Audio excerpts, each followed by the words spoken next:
الحمد لله رب العالمين والصلاة والسلام على سيد الأنبياء والمرسلين أما بعد فأعوذ بالله من الشيطان الرجيم بسم الله الرحمن الرحيم إن الله وملائكته يصلون على النبي يا أيها الذين آمنوا صلوا عليه وسلموا تسليما اللهم صل على محمد وعلى آل محمد كما صليت على إبراهيم وعلى آل إبراهيم إنك حميد مجيد اللهم بارك على محمد وعلى آل محمد كما باركت على إبراهيم وعلى آل إبراهيم إنك حميد مجيد اللهم صل وسلم وبارك على سيدنا ومولانا محمد النبي الأمي الحبيب العالي القدر العظيم الجاه وعلى آله وصحبه وبارك وسلم صلاة وسلام عليك يا رسول الله۔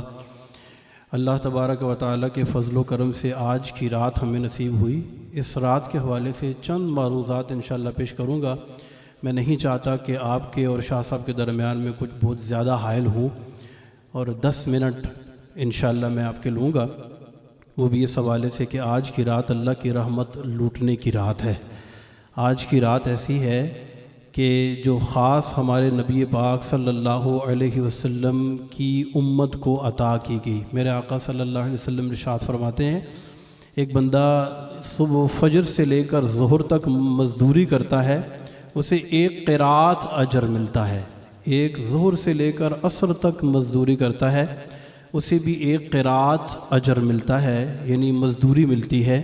اور ایک عصر سے لے کر مغرب تک مزدوری کرتا ہے، اسے 2 قرات مزدوری ملتی ہے۔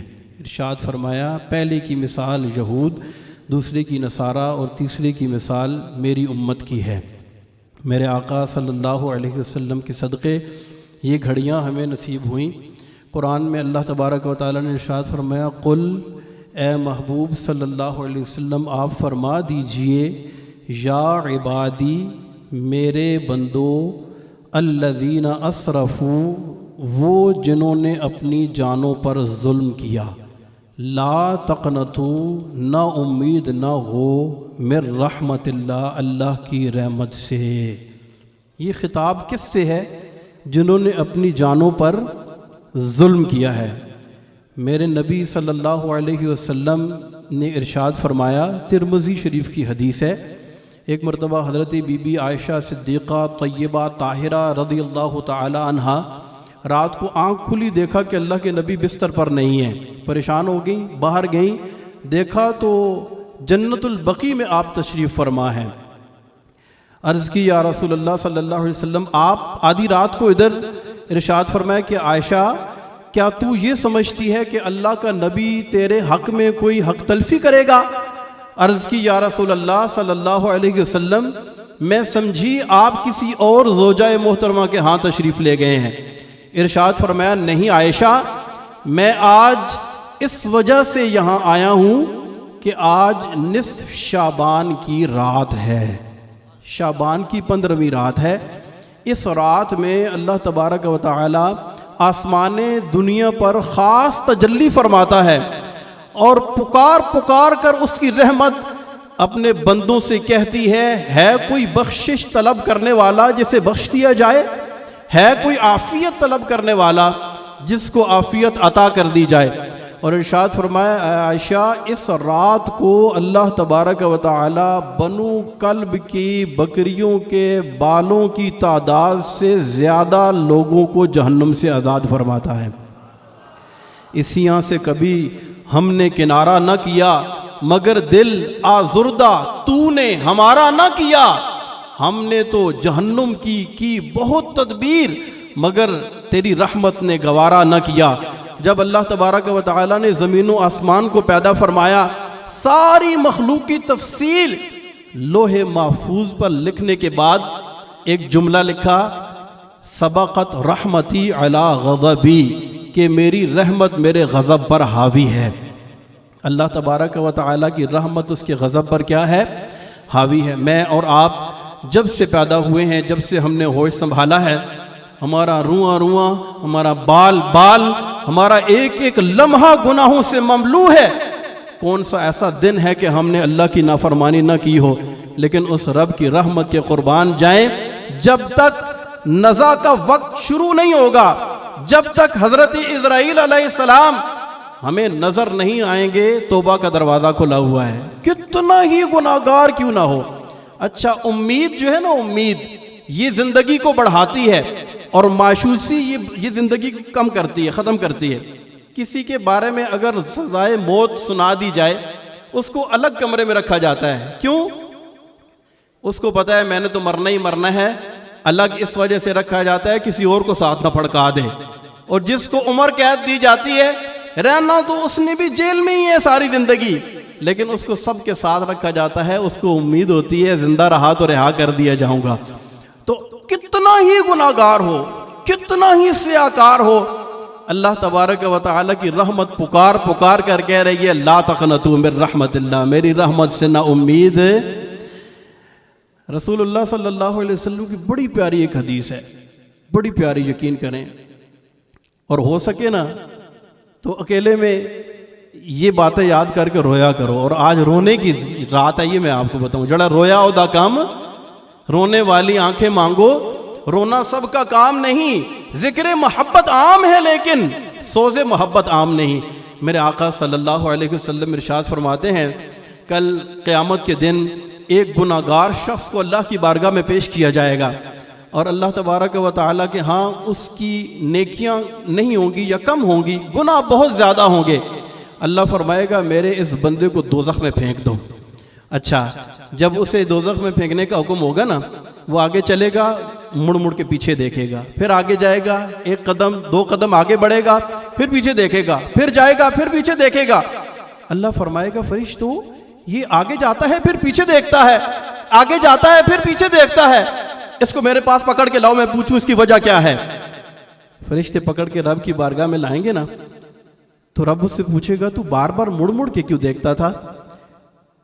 تو وہ کہے گا میرے مالک تو میرا رب ہے نا، تو نے مجھے پیدا کیا، میں نے دنیا میں علماء سے سنا تھا کبھی رب کی رحمت سے نا امید نہ ہونا، میں مڑ مڑ کے دیکھ رہا تھا کب میرے رب کی رحمت کو جوش آ جاتا ہے۔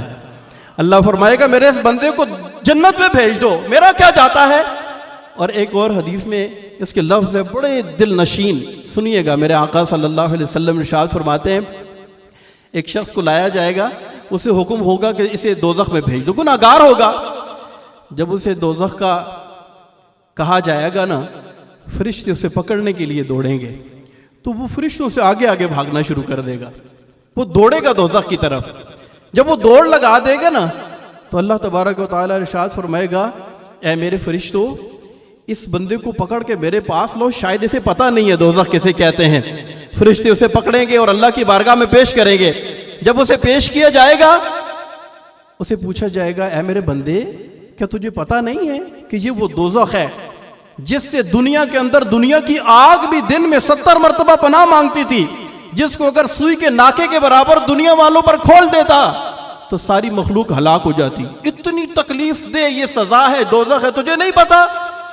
وہ کہے گا میرے مالک تو میرا رب ہے نا، تو نے مجھے پیدا کیا، تو نے مجھے سب کچھ دیا، تو نے مجھے روزی دی، رزق دیا، تو نے مجھے اولاد دی، عزت دی، میرے مالک تو نے مجھے زندگی گزارنے کا پورا ایک لایا عمل دیا، تیرے انبیاء آئے، ہمیں سب کچھ پیغام تیرا حق کو کما حق کو پہنچایا، لیکن میرے مالک میں اتنا گناہگار ہوں، میں اتنا سیاکار ہوں، میں نے تیرے کئی حکموں کو نہیں مانا، میں تیرے حکموں کو ماننے میں دیر کر دیا کرتا تھا، مجھ سے سستی ہو جاتی تھی، میں بہت کاہل تھا میرے مولا، مجھے پتہ بھی تھا تو میرا رب ہے، اور ان بطش ربک لشدید، اور تو میری پکڑ بھی کرے گا، یہ پتہ ہونے کے باوجود میرے مالک میں اتنی سستی کا شکار تھا، میں بہت زیادہ گناہگار تھا۔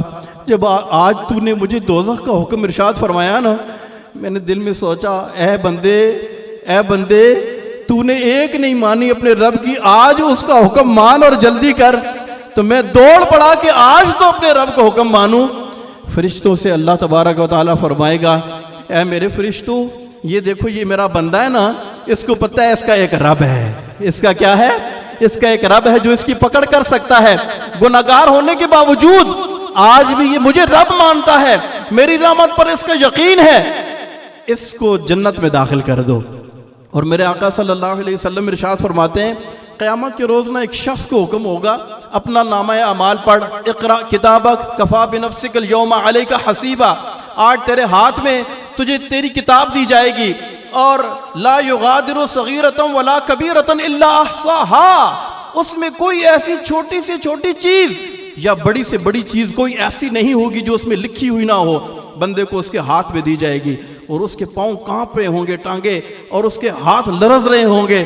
اللہ کی بارگاہ میں کہا جائے گا پڑھ اقرا کتابک، اپنی اس کتاب کو پڑھ.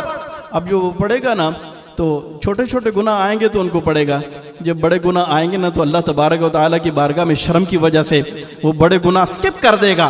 کہے گا میں اللہ کی بارگاہ میں کیسے بولوں، کیسے میں اس کا ذکر کروں، اتنے شرمناک اتنے پاپ میں نے کر رکھے ہیں، میں اپنے رب کی بارگاہ میں یہ کیسے ذکر کروں. وہ سکپ کر دے گا. جب نامہ اعمال مکمل کرے گا نا، اللہ تبارک و تعالیٰ ارشاد فرمائے گا میرے اس بندے کے ان گناہوں کو نیکیوں سے بدل دو. نیکیوں سے کیا کرو؟